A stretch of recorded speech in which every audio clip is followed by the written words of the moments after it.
Oh, shout out sa ko kay ate, kay dali ra kayo ang proseso. Sa ngalan ni mo te? Esther. Yo, what's up mga kalpi? Maayong buntag ka na itong tanano. So, di ako karon magpa-emission ko sa akong motor kay magpa-renew ko sa akong motor karong buntaga.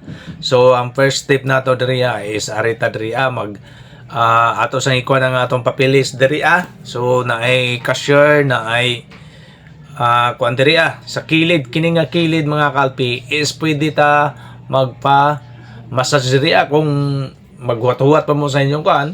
So, pwede ito pagmamassage na spray daw ni siya massage to mauna ilang area diri mga kalpi, no?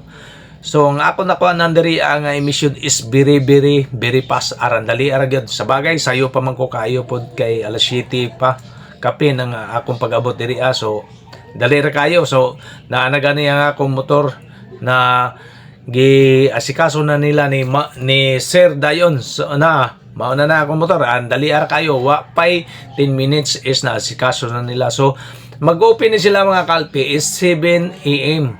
So, siguro mga 5 PM siguro sila, wala ko mapangutan na o kung sa oras ang ilang close diri.